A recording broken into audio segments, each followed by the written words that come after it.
morning, everyone.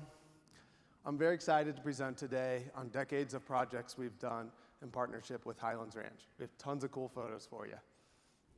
Let me start with why Highlands Ranch. Highlands Ranch was an early adopter of providing abundant space for streams. They hope to avoid the expensive costs of stream improvements typically done pre-development. However, what we've learned, it's just not enough to leave space for our streams. Stabilization and maintenance are usually required. But with the abundance of space, there are opportunities to save money on our stream projects and provide better value to our community and our environment. The call to action created by stream erosion in Highlands Ranch has been an opportunity to learn and to innovate, which is what we want to share with you today. So I'll turn it over to Forrest. He's been the anchor in all the work we've accomplished here. Thanks, Jeff. It's kind of tough to condense 35 years into 20 minutes, but we'll do our best. Thanks to the hard work that Jeff has done. So why Highlands Ranch? We worked initially with the developer. They left open space corridors open for drainage ways. So as development occurred, we had a lot of urban runoff that began. And it was a planned community, and one of the big advantages that we have is that we don't have any upstream neighbors, so we don't have to worry about flows coming down at us that are undetained or untreated. We're able to control our own destiny in that respect. And it was, we're at the headwaters, so that's another big advantage. So we've got 4 major drainage ways, going west-east: Spring Gulch, Marcy Gulch, Dad Clark Gulch, which drains to our raw water storage reservoir, McClellan Reservoir, which provides water for Highlands Ranch, and then Big Dry Creek on the east. Soils vary from the west to very sandy to more clay type soils, and some consolidated sandstones on the east as well. So with the development that we've got, what occurred here is that as we began the development, we kept our open space corridors open, connected our parks and trails system. We found this is a huge benefit to the community in the sense that we've got our trails and our recreation opportunities. They were also utility corridors. The developer found that he could get lot premiums for lots on the open space, so that was a big benefit as well. We have over 50 miles of trails, 20 plus parks that are all interconnected, and regional detentions where our roadways cross the major drainage ways. That was a huge benefit as well, decreasing the peak flows that we would have from the development. So now I'm going to turn it back over to Jeff, and he's going to talk about some of the items that we've discussed. So I'll give a quick hydromodification preamble to this. We know impervious area increases runoff, and but it's also imported water that changes the hydrology in our streams. A study by researchers at Colorado State found that the main source of base flow in our previously ephemeral streams is imported water, primarily in the form of lawn irrigation. So when we use the term urban drool, we're often talking about alpine snowmelt. A planning study for Willow Creek and neighboring Lone Tree found incredible changes in regular runoff for developed flows. For the developed 2-year storm, flow increased 50-fold and volume increased 30-fold when compared to historic flows. So shout back to a few years ago, Dave Skudis gave a presentation on hydromodification in Highlands Ranch. That presentation is kind of prequel to what we want to talk about today, but if hydromodification and lanes balance, that's your jam, you can go find that talk on our YouTube page. So what was the response of the streams in Highlands Ranch to hydromodification? Prior to development, most of these streams were ephemeral and sandy, steep and erosive. They're called gulches for a reason. What happened with development was to take a natural process of erosion and to turbocharge it. Here you can see the supercharged response in 2 of the watersheds a decade or so after development began. Here's a current reach on Dad Clark Gulch. On the right, that photo is only a 1/4 mile upstream of the photo on the left, which speaks to the accelerated process of channel evolution. Here's the same eroded section from the air, and barely holding grade at the top of that head cut is a failing grouted boulder drop structure from a project in 2002. With the risk of losing the stable reach upstream, we'll be out there in this fall to restore the degraded section. While this photo illustrates the challenges in Highlands Ranch, It also shows what is not a challenge for stream projects here. Given the large stream corridor, there is minimal flood risk and there's limited infrastructure to protect. Things like that are often the high dollar cost items in our project. But instead, in Highlands Ranch, the focus is primarily on stream stability, which allows us to turn our attention to restoration. In Highlands Ranch, we've constructed 47 projects to date, public projects, spending about $42 million adjusted for inflation. This investment in our streams has brought tremendous value to the community, as you'll see in the projects in this presentation. So let's dive into a few of these. Probably won't hit all 47, but we'll put some common threads in there, starting with 2 decades of work to stabilize the Marcy Gulch watershed. We'll cover the 4 projects listed on the right, and I'll let Forrest tell you all about those. So the first project we began in the early 2000s. We delayed development in Marcy Gulch, working with the developer closely, and said, let's not do any development until we have a chance to begin. So we did, and unfortunately, as the development began, it was as the economic boom in Denver was going on. So development occurred very rapidly, and on top of that, at the beginning of our development, we had a 3-inch storm at the headwaters. So obviously, the sandy soils in Marcy Gulch got hit pretty hard. So in 2002, early 2000s, we started these projects, and this was one of our first projects. You can see the severe bank erosion. We had a 3-mile stretch, and we incorporated different types of drop structures on it. You can see how the channel was widened. We had no base flow prior to the development, so it was a new challenge for us to deal with this in the sandy soils that we saw there. Steep slopes, and you can see how the channels was widened. In this, we said because of our sandy soils, let's look at something different than a grouted boulder drop structure, a sculpted concrete drop structure. We evaluated our sandy soils and were able to use the on-site sandy soils and utilize the soil cement method for doing it. Here's one of the construction of one of the drop structures here, and on the lower right is the pug mill that we use to mix our soil and our cement together. We had a PSI, or compressive strength, a little over 500 PSI. You'll see in some of the later photos how these have held up. Here's a picture of the completed project. You can see we've raised the groundwater level significantly, even though we still don't have flows over the top of the drop structures, but the vegetation is being established. So we patted ourselves on the back pretty good for this. Second project, we moved farther upstream, and this was more of an ephemeral type of project. We did not have any base flow. In this one, a little steeper channel. And next slide. And you can see we've got a little wide channel in here with some head cuts and some channels. But it's fairly wide, but we don't have a base flow. We don't have the urban drool yet at this time because we don't have any upstream development. So we said, let's be a little proactive, but it is a steep channel, so what are we gonna do? We didn't have the sandy soils that we had in lower Marcy Gulch, so we were able to use something different. We went to a rock lining with this, with some small ungrouted boulder drop structures, 1 to 2 foot tall. So here's a picture during the construction. Here's after the project is complete after a storm. Working very well, the vegetation is starting to get established. So with these 2 projects, as you can see here, the construction as well as the vegetation that was established, this is one of the first times we've planted wetland plugs into rock. We said, is this gonna work? Are the plugs gonna grow into rock? Found it to be very successful with the flows that we had, and as the base flows began to develop, it took off very well. So we're patting ourselves on the back and doing a great job. We said, hey, this is pretty successful. Now the bomb goes off, the bomb that Dave talked about. So as we did the improvements upstream, and you can see initially these sections were degrading pretty significantly as we saw, and how the channels were widened and the bottom was dropping out. Downstream, we had the aggradation of wets where all the sediment went. As you can see here, here's a crossing on the Highline Canal Trail. We had a boardwalk, and in the early 2000s, the Texas crossing, the trickle flows over the top of it, looks great. Just a few years later, because of the degradation, we had 3 to 4 feet of deposition on top of the trail. Now, after we've done our work, we've done a great job, we're patting ourselves in the back. Next slide. This is what happened. We cleaned up the water so good that the water got hungry and started taking the sediment from downstream, and it took it quick. You can see in just a few short years, we had the failures, and the head cut moved upstream, took out our trail crossings and the Texas crossing as well. So on to 2011.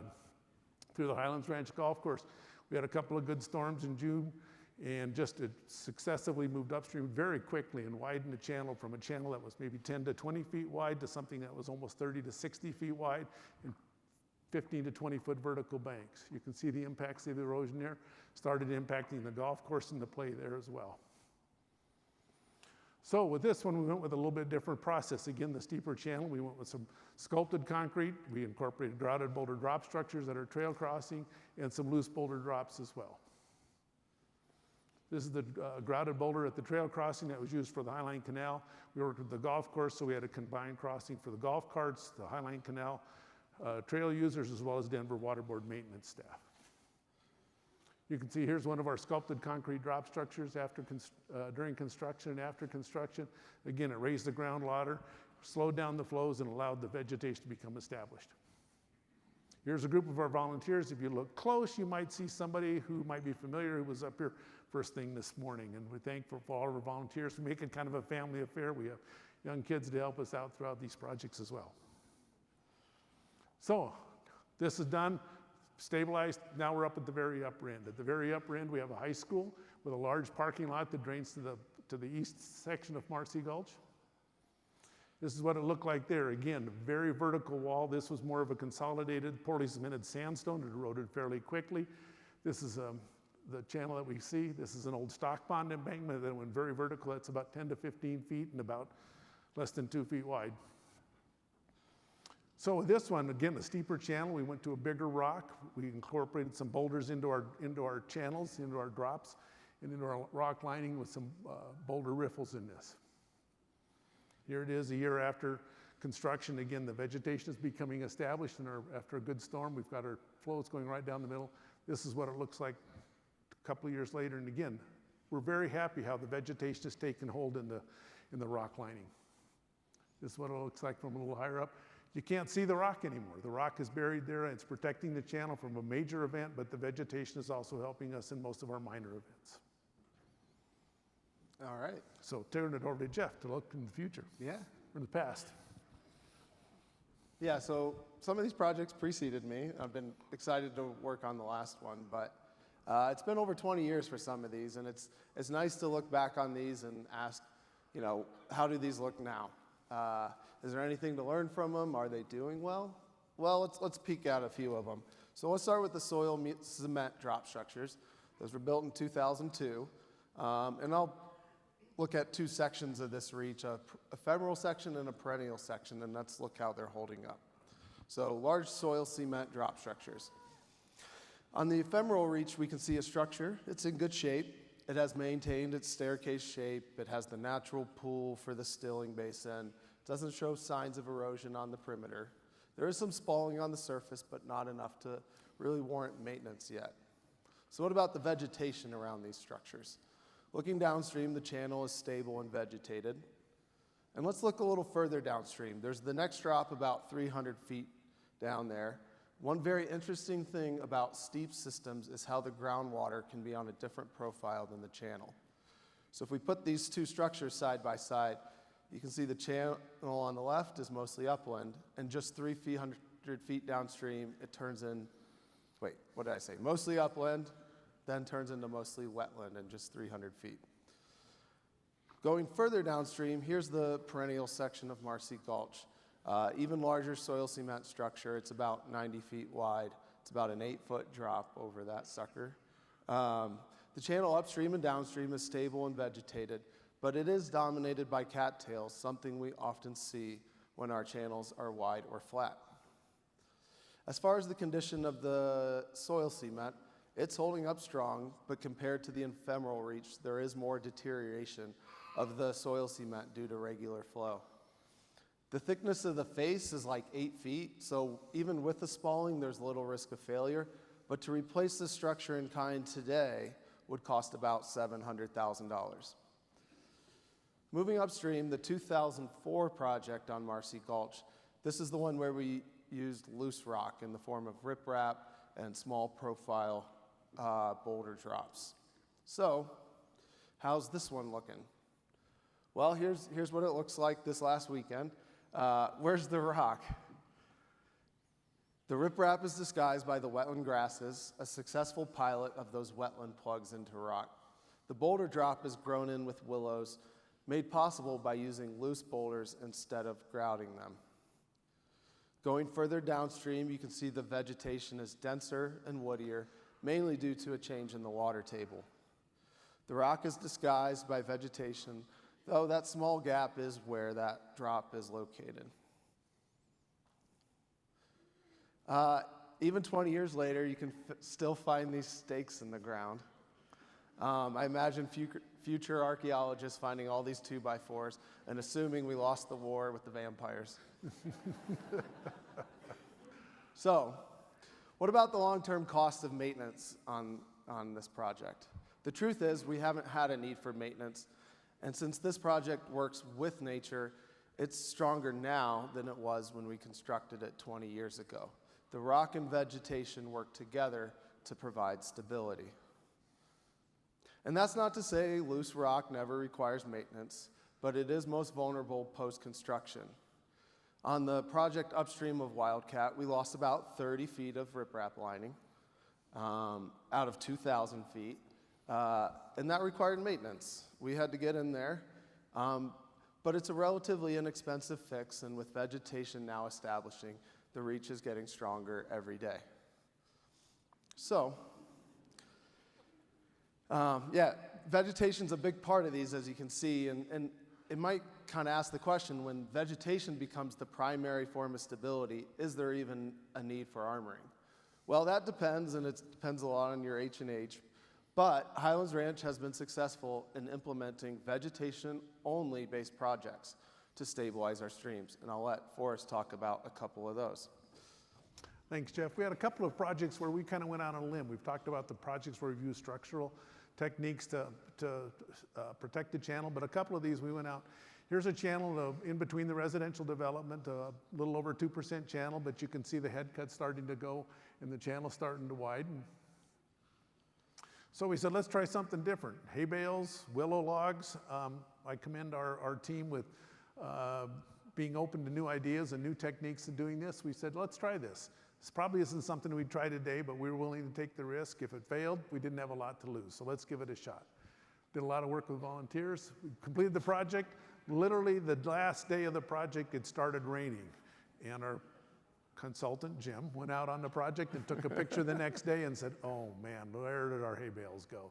They started to float downstream. You can see post-storm what it looked like. We repaired, put everything back together again, and just a few months later, this is what we've got. The hay bales are starting to disappear, our willows are taking off, our grasses are taking off, and now what it looks like today, there we go. We even had some neighborhood help. The tall cottonwood tree in the middle there, one of the neighbors planted and diligently watered to get it established, which was pretty awesome. So yeah, this is a great project, a great example of one of them. We have another one in Big Dry Creek. We have a wide floodplain. We had an opportunity to get there before development occurred, so we didn't see any erosion yet, but the hydrology was starting to change in the hydraulic condition of the soils. We were losing our upland shrub masses and starting to see little nicks and erosion, so we said, let's try something different. So we went to the grass plugs. You can see the urban drool that's starting to occur here.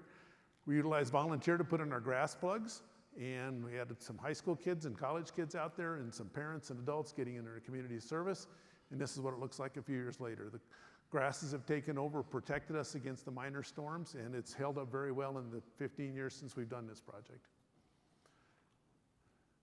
You can see this another photo of what it looks like in this area. You can see the different types of vegetation that have taken over. So,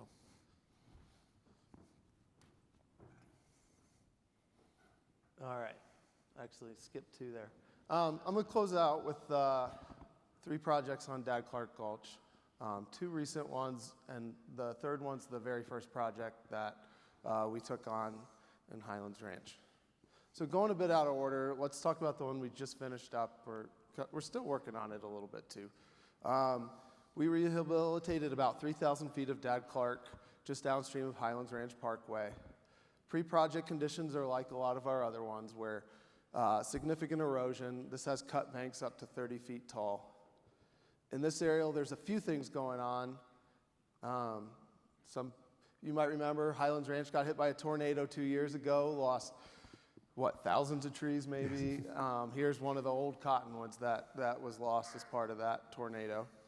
The more drastic thing is the water quality pond in the blue outline. The embankment is washed out from the action of the creek. Here's a view of the pond from the ground. And here we are in construction, which we started last July. We contracted with Naranjo in Western States for the project, and I'd like to thank their team for doing a great job on constructing this project. On the left, you can see a mix of constructed riffles and boulder cascades stabilizing the bankfold channel before water was turned back through. And then on the right, that's a photo from Friday. So we're just starting to get a little green popping in there. The design team did a fantastic job on this project, working with the existing topography. They saved dozens of trees that are within the construction limits, and that's all about tying in at the right, stages and old terraces and all that good stuff. So here's another photo from last week giving a great perspective of the attention to geomorphology and vegetation that makes these projects successful. Thank you to the design team. The design team was Mueller and ERO. And in particular, I'd like to thank Mueller for their support on this presentation. They've been the design engineer on most of the work in Highlands Ranch, including all the projects we showed on Marcy Gulch. Their expertise has been invaluable to the success of these projects. So let's turn back the clock. Here's the first project that Highlands Ranch took on. It was on Dad Clark Gulch in 1992. It was an old stock pond embankment that failed, setting loose a 10-foot plus head cut headed upstream. Here's the project in construction. I couldn't tell you this particular technique, it predates my time, but it was successful in constructing this large grouted boulder drop structure. It has about 20 feet of drop in it. And over 30 years later, it's still holding up strong. Here's an aerial of that area. The drop structure is in the yellow circle, and then just upstream of the drop is another cutoff wall with the yellow arrow. But what you should notice is the drastic difference in the riparian width upstream and downstream of the drop. The upstream side is dominated by cattails. It's just a reminder that the decisions we make about rock are also decisions about vegetation. So I'm going to contrast that with this recent project that's just upstream of that large grouted boulder drop structure. This was constructed in 2020. The project used a riffle pool morphology to restore the stream and establish native vegetation. One thing I love about this project is that your average person will look at that and not know it was engineered. Here's a view of the rock in the channel holding grade like a mountain stream. And let's put these two projects side by side. They're 30 years apart in time, only 3,000 feet apart in distance, and both are using rock to stabilize the stream. But instead of using rock to tame nature, this project works with nature. By leaning into the importance of geomorphology and vegetation in our work, we can create better urban corridors that benefit our community and environment. Thank you.